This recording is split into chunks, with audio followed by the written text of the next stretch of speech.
Hi guys, welcome to the energy education. और आपको आपकी अपनी चैनल पर आपका सबका स्वागत है। ठीक है, ये जो आपके सामने दिख रहा है वो एक रेजिस्टेंस का क्वेश्चन है। ठीक है, ऐसा पूछा गया था एक बार दैट क्या है कि यहाँ से ऐसे आई करंट जो है वो ऐसे हॉरिजॉन्टल में बह रहा है। ओके, तो आपको क्या करना है, ऐसा अनइवन शेप का रेजिस्टेंस फाइंड आउट करना है। हाँ, थोड़ा थोड़ा रेजिस्टेंस के बारे में भी आज बात करेंगे। ओके, लास्ट लेक्चर के अंदर हमने रेजिस्टेंस के सीरीज पैरेलल कनेक्शन को अच्छे से समझा था। तो यहाँ सिचुएशन क्या होती है देखें। ठीक, अगर हमें ये फाइंड आउट करना है तो हमें क्या करना होगा, ये हम क्या करते हैं, ये छोटा सा शेडेड पोर्शन है वो मैंने क्या किया था, एक्स पर जाके dx पोर्शन ऑलरेडी ले रखा है। ये कितनी विड्थ होगी इसकी dx, और इसकी हाइट कितनी होगी, इट विल बी r। ठीक, तो अब क्या हो रहा है देखिए, यहाँ पर ये l लेंथ है इसकी। ओके, ये इसकी कंडक्ट रेजिस्टिविटी कितनी है r। ओके, तो अवरोधकता जिसको हम बोलते हैं वो कितनी है, ओके, ये रो जितनी है। फाइन, तो अब हमें क्या करना है, इसका रेजिस्टेंस निकालना है। ठीक है, तो सबसे पहले हमें, आप देख सकते हैं कि हमारे पास दो वेरिएशन है। कितने वेरिएशन है, दो। आप जैसे जैसे यहाँ से आगे जाएंगे it a change from A to B. Okay, और यहाँ से यहाँ आ रहेंगे तो क्या होगा, लेंथ भी चेंज हो रही होगी। मतलब हमारे पास कितने वेरिएबल्स है, दो। अब दो के साथ तो इंटीग्रेशन हो नहीं सकता, हो सकता है लेकिन वो आपके सिलेबस में नहीं है। ठीक है, तो अब हम क्या करेंगे, ओके, इसको इसके हिसाब से हम ढाल देंगे। क्या करेंगे, इसको इसके हिसाब से हम ढाल देंगे। ठीक है, तो इसकी वैल्यू इसके हिसाब से निकालते हैं। तो इसका एक छोटा सा इक्वेशन है, देखिए, छोटी सी बहुत थियरी। इसको मैं ऐसे ड्रॉ करता हूँ कि सपोज ये हमारा एक पॉइंट है, ये डिस्टेंस जो है वो हमारा ए जितना है, ये डिस्टेंस जो है वो हमारा कितना है, बी जितना। ठीक है, ये जो हमारा पोर्शन ये हमारे पास सामने जनरेट होता है, ये हमारा होता है आर। ठीक है, ये सिचुएशन हमारे सामने जनरेट हुई है। तो ये जितना डिस्टेंस हुआ वो कितना हुआ, बी माइनस ए। कितना हुआ, बी माइनस ए। ये एल, ये हमारा क्या, एल। तो अब इसका बेसिक इक्वेशन है R is equals to ten theta X plus ये जो छोटी वाली साइज होती है वो ए। तो टेन थीटा की वैल्यू, यहाँ थीटा है, tan theta is equals to opposite upon adjacent. Okay, तो it will be B minus A by L into X plus A. ये आपकी आर की वैल्यू आपके सामने आ गई। अब डी आर जितने शेडेड पोर्शंस का रेजिस्टेंस निकालना है, तो डी आर रेजिस्टेंस इसका कितना होगा, D R it is rho. Okay, इसकी जो रेजिस्टिविटी है रो। ओके, एल कितना होगा, तो ये जो चेंज हो रहा है डी एक्स अपॉन एरिया कितना होगा, it will be pi R square. Okay, area will be pi R square. Okay, तो यहाँ पर से आप अगर x की वैल्यू है आपके पास, यहाँ x है, ठीक है, आप डायरेक्ट भी कर सकते हो, r को यहाँ से यहाँ रखकर आप सॉल्यूशन कर सकते हैं। ठीक है, तो आपको x की लिमिट लेनी पड़ेगी 0 to l, लेकिन ये बहुत गंदा हो जाएगा। ये कैसा हो गया, बहुत गंदा और बड़ा सा इक्वेशन आपके सामने आएगा। हम क्या करते हैं, यहाँ से dx की वैल्यू निकाल लेते हैं, तो इस दोनों का इंटीग्रेशन करें तो r का इंटीग्रेशन क्या होता है, dr। ओके, ये b माइनस ए तो कांस्टेंट है तो वैसा ही रहेगा, l x का इंटीग्रेशन क्या, डिफरेंशिएशन क्या होता है, dx प्लस कांस्टेंट है तो 0। dx की वैल्यू क्या होगी, it will be dr into L by B minus A equals to क्या होगा, dx। बस बात खत्म। तो equals to dr equals to क्या होगा हमारे पास, रो। ओके, dx की वैल्यू आप पुट कर दो with respect to, okay, dr।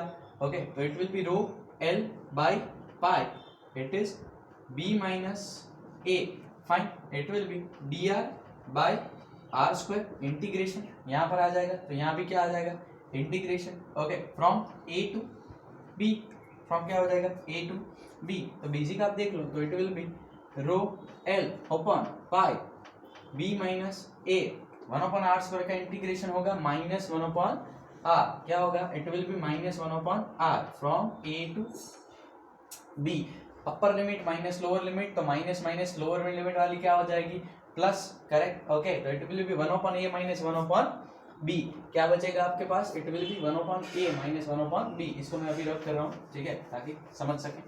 तो क्या हो जाएगा, it will B,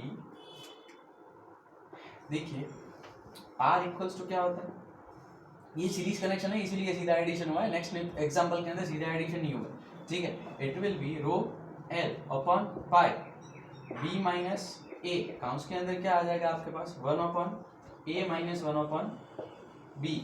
upper plus होती है वो माइनस हो जाएगी, माइनस माइनस क्या हो जाएगा, प्लस। ये B minus A upon A B. ठीक है, तो it will be rho L pi B minus A, तो क्या हो जाएगा, B minus A by A B. Okay, तो ये दोनों चट, तो बचा क्या, rho L upon pi A B. ये क्या होगा आपका, आंसर, फाइनल आंसर कितना होगा, it will be rho L by pi A B. तो आपको पता होना चाहिए, देखिए ए बी क्या area, okay, and it will rho L upon A, pi A B हो सकता है, कोई बड़ी टेंशन वाली बात नहीं है। तो नेक्स्ट न्यूमेरिक कैलकुलेट करते हैं, क्या करते हैं अब, नेक्स्ट न्यूमेरिक को कैलकुलेट करते हैं और रेजिस्टेंस के बारे में ही आज के दिन, करंट और रेजिस्टेंस के बारे में ही आगे बढ़ेंगे, ठीक है। तो अब एक ऐसा क्वेश्चन आया था, ठीक है, कि ऐसे कोऑर्डिनेट्स हैं हमारे, ओके, यहाँ पर जो है वो, ओके, और हमारे पास ऐसी एक प्लेट है छोटी सी, ओके, और यहाँ पर भी एक ऐसी छोटी सी प्लेट है, ये जॉइंट और ये हो गया, ठीक। अब इसको आप यहाँ ज्वाइन करो, इसको आप यहाँ ज्वाइन करो, इसको आप यहाँ ज्वाइन कर लो, अब बाकी काम हो गया, ठीक है। और इसको आप यहाँ ज्वाइन कर सकते हैं। तो ऐसी अगर प्लेट है और पोटेंशियल जो है, ये डिस्टेंस हमारा दिया हुआ था ए, ओके, फ्रॉम ओरिजिन, ये इसको रख कर देते हैं, फ्रॉम ओरिजिन ये डिस्टेंस हमारा कितना दिया हुआ था ए, और ये डिस्टेंस जो है वो हमारा कितना दिया हुआ था बी, ओके, ये मतलब, और इसकी विड्थ जो है वो हमें एच दी गई थी, कितनी दी गई थी, एच, विड्थ कितनी दी गई थी, एच। तो इसको पोटेंशियल डिफरेंस जो अक्रॉस दिया था वो दिस अक्रॉस दिस दिया था, okay, from this point two this point, मतलब ऐसा। तो हम क्या करेंगे, इसको सॉल्व करने के लिए सपोज ऐसी हम ट्रिप ले लेते हैं, ओके, छोटी सी आप स्ट्रिप ले लो बीच में से, ये कितने पोर्शन की होगी, dx, मतलब जैसे कि हमने यहाँ पर आप ले सकते हैं वैसी ही एक छोटी सी स्ट्रिप क्या ली हमने, इसे बीच में कवर अप ले ली, ये कितनी ली, dx, कितने डिस्टेंस पर, तो इसका डिस्टेंस कितना होगा, x, ओके। एक छोटी सी बात है, बड़ा रॉकेट साइंस इसके अंदर दौड़ाया गया नहीं है। तो अब हमें क्या करना होगा, इसका हमें रेजिस्टेंस फाइंड आउट करना है। तो ये dx जितनी क्या है हमारे पास, प्लेट छोटी सी, ओके। तो अब इसका रेजिस्टेंस dr, इसका रेजिस्टेंस कितना होगा, dr इक्वल्स टू क्या था हमारे पास, रो एल अपॉन ए, तो रो ही रहेगा, ओके। एल की वैल्यू क्या होगी, ओके, एल की वैल्यू देखिए आप, हमारे पास एक सेमी सर्कुलर डिस्क है, ये इसका क्वार्टर है, जैसे कि हम पूरी अगर डिस्क ले लें, ओके, तो ये ऐसी सिचुएशन हो जाएगी। तो ये इसका क्या है, 1/4 पार्ट, ओके, क्वार्टर। तो इस क्वार्टर के लिए ये पूरी लेंथ कितनी होगी, पाई आर, ओके। जैसे कि अगर यहाँ पर x है तो ये पूरी लेंथ कितनी होगी, पाई x। तो हमारी लेंथ कितनी होगी, it will be pi x by 2, कितनी होगी, 1/4 है ना, ओके, पूरी लेंथ पाई आर, तो हमारे पास डिस्टेंस x, तो पूरी लेंथ कितनी होगी, पाई x, ओके, समझ में आ रहा है। तो कितनी होगी, पाई x बाई 2, क्योंकि उसका भी क्या है, आधा। एरिया इक्वल्स टू कितना होगा, एरिया h, ओके, ये जो उसकी विड्थ है इतनी, h इंटू क्या होगा, dx, तो ये h इंटू क्या होगा, dx, ये क्या होता है हमारा dr। अब आप सोचें कि ऐसे छोटे छोटे पोर्शंस जो है, ओके, वो वहां पर क्या हुए थे, ऐड। अब आप देखें स्ट्रिप, आप 1 2 3 4 ऐसे आप अपर तक स्ट्रिप ले जा रहे हैं, तो सभी स्ट्रिप सीरीज में कनेक्टेड होगी कि पैरेलल में। आगे का जो न्यूमेरिक था वो सीरीज कनेक्शन वाला था, क्योंकि ऐसे आप आगे बढ़ रहे थे तो करंट यहाँ से ऐसी डायरेक्शन में जाए, अब करंट यहाँ से यहाँ जाए, तो आप अगर छोटी छोटी विड्थ वाली स्ट्रिप लेंगे तो वो कैसे कनेक्शन में आएगा, पैरेलल के अंदर। अगर पैरेलल कनेक्शन के अंदर आ रहा है तो अब हमें क्या करना होगा, पैरेलल का इक्वेशन लेना होगा, ओके। तो पैरेलल का इक्वेशन क्या करेगा हमारे लिए, 1/r इक्विवेलेंट इक्वल्स टू क्या होता है, इट विल बी 1/dr और उसका इंटीग्रेशन। तो 1/dr की वैल्यू क्या थी हमारे पास, अगर आपको ना समझ में आए तो आपको यही समझ जाना चाहिए कि अगर dx नीचे आ रहा है, ठीक है, तो मतलब पैरेलल कनेक्शन ही होना चाहिए, ठीक है। लेकिन ये तभी समझना चाहिए जब आप 100% सही हो, ठीक है। तो इट विल बी क्या होगा, 2h dx इंटीग्रेशन अपॉन क्या होगा, रो पाई रो इंटू एक्स, ओके। तो 2h अपॉन रो पाई बार इंटीग्रेशन क्या होगा, ln x, लिमिट कहाँ से कहाँ तक लेंगे, okay, it will be 1/r equivalent, limit कहाँ से कहाँ तक लेंगे, from it will be a to b, okay, तो it will be a to b। तो 1/r इक्विवेलेंट इक्वल्स टू क्या होगा, सोचें, 2h upon rho pi, okay, 1/ln b minus ln a, और यहाँ पर लिखता हूँ ln b minus ln a। तो simple 1/r equivalent equals to 2h upon rho pi ln b by a। तो r इक्विवेलेंट कितना मिलेगा? It will be rho pi upon 2h ln b by a। ये simple method है। Okay, इसको भी solve करने की दोनों न्यूमेरिक्स ऐसे हैं जैसे बहुत से सिंपल न्यूमेरिक्स कैलकुलेट किए जाते हैं। बस समझना क्या होता है कि कैसे आप एलिमेंट लेते हैं और एलिमेंट लेने के बाद आप क्या कैलकुलेशन के अंदर फर्क लाते हैं। ठीक है, वो एक छोटी सी बात जो ट्रायंगुलर वाला पोर्शन था वो आपको दिमाग के अंदर याद रखना जरूरी है। आज तीसरे टॉपिक के बारे में बात करते हैं जो है करंट डेंसिटी। किसके बारे में बात करते हैं? Current density. ओके, जिसको डिनोट किया जाता है जे से। ओके, जिसको किससे डिनोट किया जाता है? जे से। ओके, तो ये कोई बड़ी बात नहीं है। इसका इक्वेशन ऐसे लिखा जाता है जैसे कि सपोज मान लो कोई एक कंडक्टर, क्या हो हमारे पास एक छोटा सा कंडक्टर, ये हमारा छोटा सा कंडक्टर है, हमारा करंट जो है वो ऐसे बह रहा है। ठीक है, फ्रॉम राइट टू लेफ्ट। अब ऐसे बह रहा है तो हमारा जो ये एरिया वेक्टर है उसकी डायरेक्शन क्या होती है? ए। तो जो करंट डेंसिटी बोला जाता है, ठीक है, इसके अंदर से जैसे आई करंट बह रहा है तो जे की जो वैल्यू होती है, okay, it is I by A. ये क्या होती है? आई बाई ए। आई की वैल्यू आपको पता है ए वी एन ई। आई की वैल्यू क्या होती है हमारे लिए? A V N E. Okay, तो हमारे पास जो बचता है V N E, that is our current density ultimately. लेकिन उसको हमें ऐसे लिखना नहीं है। अब कुछ चीज़ें समझे, ठीक है, कि ये एरिया कैसी क्वांटिटी है? Vector quantity. कैसी क्वांटिटी है? Vector quantity. तो आई इज इक्वल्स टू कितना होगा? It will be J into A. I कितना होगा? J into A. आई कैसी क्वांटिटी? स्केलर। ओके, एरिया कैसी क्वांटिटी? वेक्टर। करंट डेंसिटी कैसी क्वांटिटी? वेक्टर। अब कैसे हुआ? Okay, I is equals to क्या था? Scalar into scalar. ओके, अब वेक्टर इंटू वेक्टर। तो ये क्या हो गया? स्केलर। ऐसा जरूरी नहीं है हर बार यही हो, ठीक है। दो फोर्स ले लो आप, उसका रिजल्टेंट फाइंड आउट करोगे तो फोर्स वेक्टर क्वांटिटी में भी आ सकता है, स्केलर में भी आ सकता है। फोर्स जैसे स्केलर नहीं होता, लेकिन वेक्टर क्वांटिटी भी आपको मिल सकती है अगर आप चाहें तो। ऐसे इसलिए ये मत समझ लेना that it converts into a scalar. Okay, तो ये जो सिचुएशन है दैट इज आई कैसी? स्केलर, ये दोनों वेक्टर। अब सपोज समझे कि अगर कोई एक आदमी आ जा और वो आपको बोल दे कि एरिया आपको ऐसे लेना है, ठीक है, एरिया कैसे लेना है? ऐसे हॉरिजॉन्टल। ठीक, तो सिचुएशन क्या हो जाएगी? आपका एरिया वेक्टर यहाँ, आपकी करंट की डायरेक्शन यहाँ, तो सिचुएशन क्या हो जाएगी इसकी? तो it will be J into A. अब हमें क्या चाहिए? इसको खड़ा करना है, तो it will be A cos theta. Okay, it will be I. तो अल्टीमेटली आई है क्या हमारा? I is the okay dot product of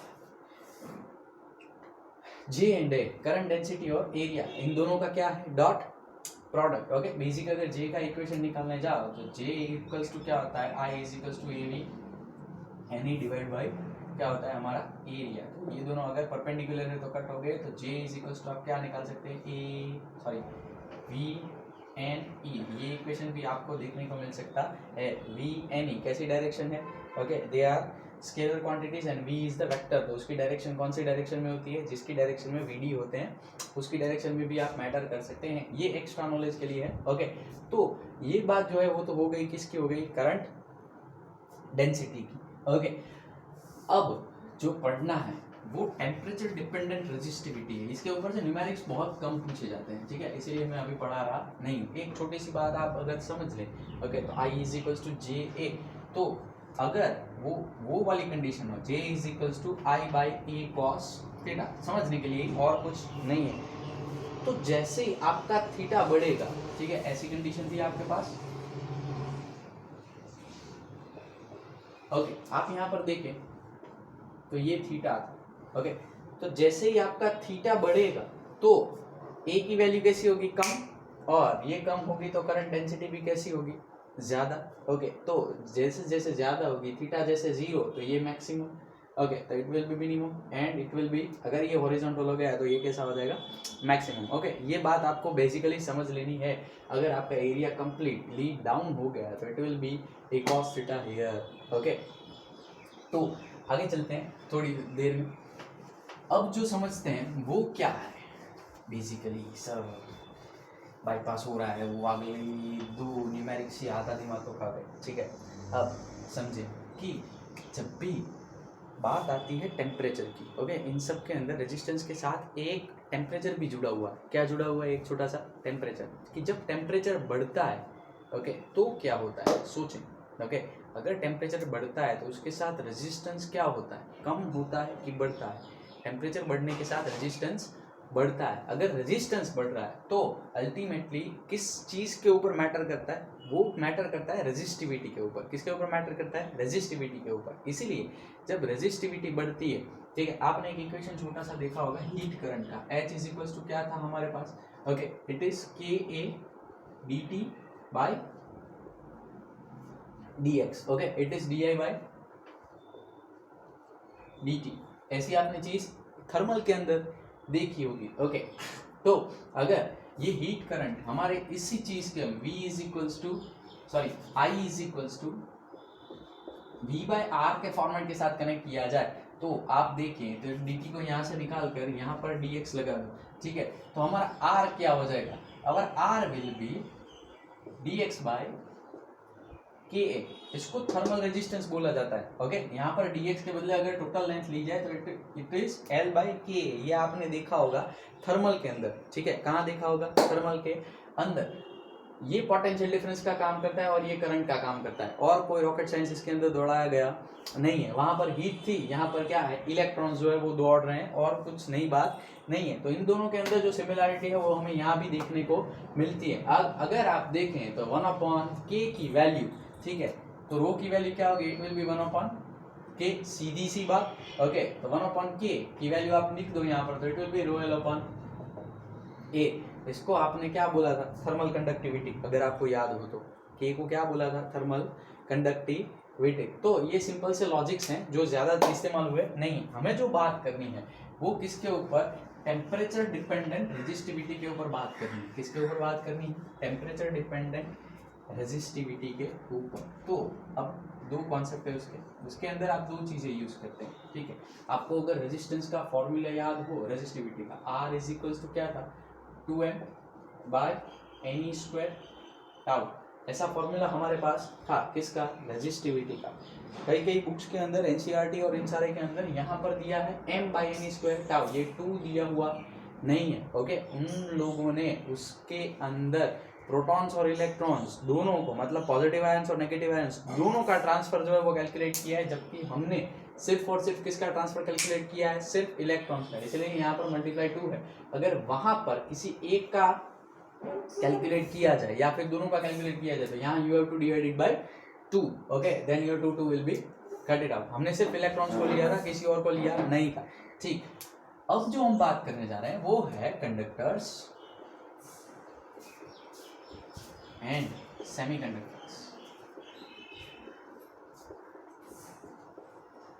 बात करते हैं कंडक्टर्स के अंदर। तो कंडक्टर के अंदर जब आप टेम्परेचर बढ़ाते हैं तो 2 कैसा रहता है? कांस्टेंट। m कैसा रहता है? कांस्टेंट। n कैसा रहता है? कंडक्टर्स के अंदर n कभी बढ़ता नहीं है। Eb कैसा रहता है? Constant, okay. लेकिन टॉ कैसा रहता है? वो चेंज होता है, ओके।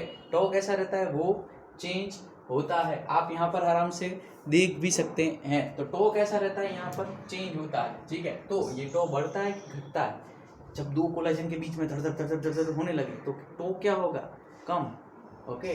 कम होगा तो ये रेजिस्टिविटी बढ़ेगी, ये बढ़ेगा तो रेजिस्टेंस बढ़ेगा। इस कॉन्सेप्ट के लिए ही, ओके, बाकी के सारे हैं m will be down, okay, n will be down, e will be down, meter down, and tau will be up, okay. Sorry, ये तो जैसे कांस्टेंट रहते हैं, ओके, इसके अंदर कोई चेंज आएगा नहीं, सॉरी, ये डाउन नहीं होंगे, लेकिन ये तीनों क्या होंगे? Okay, it will be constant. जबकि सेमीकंडक्टर्स के अंदर क्या होगा? ओके, अगर आपने सेमीकंडक्टर्स पढ़ा है और आपको सेमीकंडक्टर्स के बारे में थोड़ी बहुत जानकारी है तो उसके अंदर क्या होता है? उसके अंदर टेट्रावैलेंट जनरली जो मटेरियल्स हैं वो यूज होते हैं। तो उस मटेरियल्स के अंदर क्या होता है? जब भी कभी आप टेम्परेचर बढ़ाते हैं, जैसे समझो यहाँ पर टेम्परेचर बढ़ा, ओके, तो हमारे पास कौन सी? उसका मास और उसका ई, वो चेंज नहीं होता। m एंड क्या होता है? E always remains constant, M and D always remains constant, but ये जो एन और टॉ है इसके अंदर चेंज आता है, उसका टॉ जो है वो कम होता है उस टाइम पे, और एन क्या होता है वो वहां पर बढ़ता है, एन क्या होता है वहां पर बढ़ता है। तो अब एक क्वांटिटी कम हो रही है और एक क्वांटिटी क्या हो रही है, ज्यादा हो रही है, लेकिन एन जो है वो इसके कंपेयर में बहुत ज्यादा क्या होते हैं, बढ़ जाते हैं, ठीक है। नंबर ऑफ फ्री इलेक्ट्रॉन्स जो होते हैं, ओके, नंबर्स, वो क्या होता है रिस्पेक्ट टू दिस बहुत ज्यादा क्या होता है, बढ़ जाते हैं, ठीक है। इसीलिए यहाँ पर जो क्या होता है वो रेजिस्टिविटी क्या होती है, कम। अगर रेजिस्टिविटी कम हुई तो रेजिस्टेंस भी क्या होगा, कम। इसीलिए ओम्स लॉ जो है वो सेमीकंडक्टर्स के लिए वो फॉल्स क्रिएट करता है, ठीक है। तो अब जब ऐसी घटनाएं आपके सामने हो रही हैं तब सिचुएशन क्या रहती है, आप सोचें, ठीक है। तो वो उसके अंदर हमें समझना है कि कंडक्टर, हमें जो समझना है वो सिर्फ और सिर्फ कौन है, कंडक्टर्स ही है, और कोई है नहीं, ओके। तो कंडक्टर्स के अंदर हम थोड़ा बहुत उसके अंदर डीप चलते हैं, ठीक है। तो इस रेजिस्टेंस की वैल्यू को हम यहाँ पर ऐसे ही रहने देते हैं, ठीक है। अब सिचुएशन क्या होती है, ठीक, तो समझे कि इस रेजिस्टिविटी के अंदर हमें थोड़ा सा चेंज करना है, क्या करना है, थोड़ा सा चेंज, ओके। तो अगर हमें इसको थोड़ा सा चेंज करना है तो रेजिस्टिविटी के अंदर एक तो थोड़ा सा चेंज करें हम, तो रेजिस्टिविटी का चेंज किसके ऊपर है, इसको भी थोड़ी देर के लिए भूल जाना है, ठीक है। रेजिस्टिविटी का चेंज किसके ऊपर डिपेंडेंट होगा, पहला तो ओरिजिनल रेजिस्टेंस रेजिस्टिविटी के ऊपर, मतलब कि उसकी कितनी है, जितनी ज्यादा होगी चेंज भी उतना कैसा होगा, ज्यादा। तो it will be dependent on rho, okay, it will be dependent on rho. दूसरा क्या होगा, it is dependent on temperature difference, कि कितना टेम्परेचर डिफरेंस चेंज हुआ उसके ऊपर रेजिस्टिविटी का चेंज जो है वो सीधा सीधा लागू होगा। अब आगे चलते हैं, तो अगर ये आपको दिमाग के अंदर सट के समझ में आ गया हो तो मुझे ये प्रोपोर्शनलिटी निकालनी है, ठीक है। तो प्रोपोर्शनलिटी निकालने के लिए हम क्या करेंगे, रो इक्वल्स टू क्या होगा, ये निकला है, ओके, और अल्फा जो है वो हमारा कांस्टेंट है, कोएफिशिएंट कांस्टेंट, ओके। ये अल्फा है, ये प्रोपोर्शनलिटी नहीं है, यहाँ पर से यहाँ पर ऐसे आया नहीं है, इसको निकाल कर हमने यहाँ रखा है, और ये क्या है हमारा, okay, it is proportionality constant, जिसको हम टेम्परेचर कोएफिशिएंट बोलते हैं, क्या बोलते हैं इसको हम, टेम्परेचर कोएफिशिएंट, ओके। और ये क्या हो जाएगा, rho into D T, okay.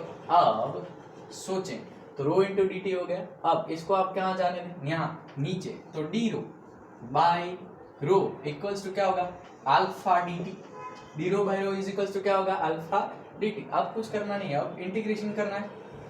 Integration कहाँ से कहाँ करना है, ये रो जीरो टू रो, ओके, और ये कहाँ से कहाँ करना है, फ्रॉम T1 टू T2, ठीक, ओके। तो ये क्या होगा, ln रो, ओके, 1/रो, rho zero to rho, it will be alpha T dt का इंटीग्रेशन होता है t, और upper limit T2 minus T1, या इसको आप डेल्टा टी भी बोल सकते हैं, यहाँ upper limit minus lower limit, तो सीधा लिख रहा हूँ ln row by row zero, ठीक है। तो it will be alpha delta t, कोई दिक्कत नहीं है ना अगर इसको ऐसे लिखने दो। यहां से आप ln निकालना चाहो तो क्या हो जाएगा, तो it will be rho by row zero e raise to alpha delta t. तो रो की वैल्यू क्या आएगी, it will be rho zero e raise to alpha delta t. किसकी वैल्यू क्या आएगी, e raise to alpha delta t. यहां से छोटा सा प्रोपोर्शन के बारे में अगर हम कैलकुलेशन करें तो ln row by row zero है, ओके, ठीक। उसके ऊपर से हमें जो समझना है वो, अगर हमने यहाँ पर e raise to alpha delta t, तो हमारे पास ई रेस टू एक्स का एक इक्वेशन है, ठीक है, वो फ्रैक्शनल फॉर्मेट के अंदर है 1 plus x square by 2 plus x cube by 3 plus x raise to 4 by 4 plus up to infinity तक जा रहा है, ठीक है। अब जो ये डेल्टा टी है उसके बारे में कुछ चीजें सुने, ओके। ये जो अल्फा होता है, ओके, सबसे पहले अल्फा के बारे में बात करते हैं, कांस्टेंट के बारे में। इसकी जो वैल्यू होती है वो 10⁻⁻⁵ -6 की वैल्यू की कम होती है, ठीक है। और ये जो डेल्टा टी टेम्परेचर डिफरेंस होता है वो बहुत छोटा होता है, जैसे 0 to 100, ओके। ये डिफरेंस भी बहुत बड़ा नहीं होता, 100 टेम्परेचर डिफरेंस देखने में बड़ा लगता है लेकिन इतना बड़ा होता नहीं है। तो सिचुएशन क्या रहती है कि जब ये डेल्टा टी होता है तो हम सिर्फ ये दो फेज के ऊपर आगे बढ़ सकते हैं, ठीक। तो अगर इसके बदले मतलब कि e raise to delta t के बदले आप यहाँ सीधा क्या लिख सकते हो, that rho is equals to rho zero, okay, ये e raise to delta x, x के बदले हमारे क्या है अल्फा डेल्टा टी, एक्स के बदले हमारा क्या है अल्फा डेल्टा टी। तो अगर यहाँ पुट कर दें तो it will be 1 plus alpha delta T, ठीक। ये भी बहुत छोटा होता है, अल्फा का यूनिट आता है 1 डिग्री सेंटीग्रेड या 1 केल्विन, ओके, ये इसका क्या है यूनिट, ये पर यूनिट ही बढ़ता है और कुछ तो है नहीं। यहाँ पर ये दो कट हो जाता है तो आप डेल्टा टी को क्या कहाँ ले आओ नीचे, इन दोनों के यूनिट तो अरस परस कट हो गए ना, ओके। तो अगर ये कट हो गए तो क्या सिचुएशन होगी, डेल्टा टी नीचे, तो इट विल बी पर केल्विन। तो अल्फा के बारे में ज्यादा बहुत चर्चा करने की जरूरत नहीं। तो यहाँ क्या होगा, rho equals to rho zero 1 plus alpha delta t, ये इक्वेशन ऐसे आता है। ये तो अभी रेजिस्टिविटी का इक्वेशन है, इसका है अभी तो रेजिस्टिविटी का। आपको पता हो अगर R इज इक्वल्स टू क्या होता है, रो एल अपॉन ए, ठीक है, आप दोनों साइड मल्टीप्लाई कर दो तो यहाँ क्या हो जाएगा, R equals to R0, okay, क्या हो जाएगा 1 प्लस अल्फा डेल्टा टी। किसी को कोई डाउट, ओके, होगा 100% क्वेश्चन मार्क्स तो होना ही चाहिए। सोचिए कि जब आपने प्रॉपर्टीज ऑफ सॉलिड्स पढ़ा था, okay, mechanical properties of solids, तो उसके अंदर एक पॉइंट था कि जैसे ही आप टेम्परेचर बढ़ाते हैं लेंथ बढ़ती है और एरिया क्या होता है कम, लेकिन वो जो बढ़ती है और जो कम होता है वो 10⁻³ -3 -4 के फॉर्मेट में कम और ज्यादा होता है। आपने एक ऐसा भी इक्वेशन पढ़ा होगा, L is equals to L dash, okay, otherwise L dash is equals to क्या लिखते हैं हम, L ओरिजिनल है 1 प्लस अल्फा डेल्टा टी। ये इक्वेशन आप ऑलरेडी लिख चुके हैं, ठीक है, वो मैकेनिकल प्रॉपर्टीज ऑफ सॉलिड के अंदर लिख सकते हैं। तो ये भी सेम प्रोपोर्शन के अंदर बढ़ता है और उसके अंदर एरिया भी उसी के प्रोपोर्शन के अंदर क्या होता है, कम होता है। ऐसा नहीं है कि नहीं बढ़ता या नहीं कम होता, ठीक है, बढ़ता और कम होता तो है, लेकिन घटना क्या होती है कि जिस फॉर्मेट के अंदर ये बढ़ता है उससे कहीं गुना कम फॉर्मेट के अंदर वो क्या होता है, नेग्लिजिबल फॉर्मेट के अंदर बढ़ता है, ठीक है। जब आप सोचते हैं कि ये जो बढ़ता है तो कंडक्टर्स के अंदर, अब अगर आपको याद हो कि कंडक्टर्स के अंदर किस फॉर्मेट में बढ़ा था, तो वो जो टाउ है वो टाउ 10⁴ 10⁻⁻5 के फॉर्मेट में सीधा आगे चलता है, ठीक है, जब टेम्परेचर आप बढ़ाते हैं, ठीक। तो यहाँ पर जो कंडीशन रहती है वो लेंथ उसके कंपेयर में इतनी ज़्यादा बड़ी कम होती नहीं है, जो रिलैक्सेशन टाइम, जो उनकी भागदौड़ जो होती है, ओके, वो उन दोनों के कंपैरिजन में क्या होता है, उतना कंपैरेटिवली हाई बढ़ता नहीं है। इसलिए हम सीधा इक्वेशन लिख सकते हैं, जैसे कि यहाँ पर इन सब को हमने निगलेक्ट कर दिया, सिर्फ इन दोनों को ही हमने ध्यान में लिया, वैसे ही उसके अंदर भी ये लिख सकते हैं। तो आज के लेक्चर के अंदर इतना ही, ओके, इसके न्यूमेरिक भी सॉल्व करेंगे आगे, एंड उसके बाद नेक्स्ट पॉइंट के अंदर जब किरचॉफ के सेकंड और थर्ड लॉ जब पढ़ लेंगे, ठीक है, तो उसके बाद जो है न्यूमेरिक्स सॉल्व करने का मजा ही कुछ अलग होगा, ठीक है। तो till then take care and bye.